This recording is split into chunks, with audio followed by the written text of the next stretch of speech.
Hi students, this was my week to have technological issues, so I have to do a voiceover of a video that I already did. So what I'm saying isn't going to match what you see on the screen, but I'll try to give you the same exact information. So we're going to start talking about the games for underhand throwing.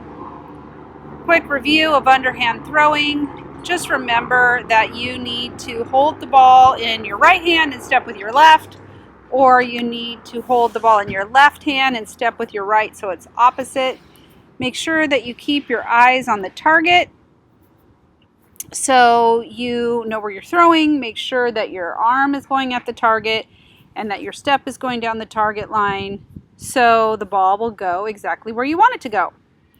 Remember that when you're rolling, you bend your knees so the ball is really, really close to the ground. If you don't bend your knees, the ball will go up and it will bounce, bounce, bounce, bounce. So for our game today, you are going to try and roll the ball between two objects. I happen to have paint cans.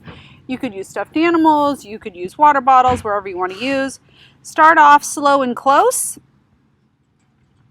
and try and roll the ball through the two objects. If you want to challenge yourself, you can back up every time. If you make it, then back up again. If you make it, back up again. Another way you can challenge yourself is, there I am, I'm backing up. I'm going to challenge myself. I'm also going to try and roll with my non-dominant hand, so the one that I don't use all the time. So you can see in the picture, I'm rolling with my left hand. I want you to make sure that you're not rolling with anything behind you that you're going to break. Make sure that you're using something soft, whatever you want to use.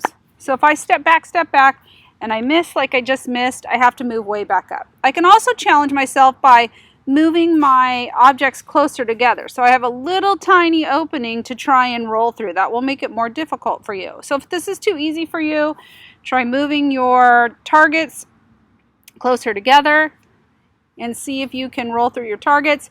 And then also step back once you have it down. I got a lucky ricochet on that one. Like I said, so you're going to switch hands and that'll help. So if you're right-handed, use your left hand. If you're left-handed, use your right hand. I really want you to be thinking about swing and step. I want you to be thinking about using your opposite foot. I want you to be thinking about bending your knees and rolling the ball really close to the ground. So try and see how many times in a row you can roll the ball through your target. If you want to make it more aerobic, do a couple of jumping jacks and then roll your ball, run and get your ball and come back. Do a couple jumping jacks or jog in place, whatever exercise you want to do. There I go, I'm doing some jumping jacks. I hope you have fun with this game.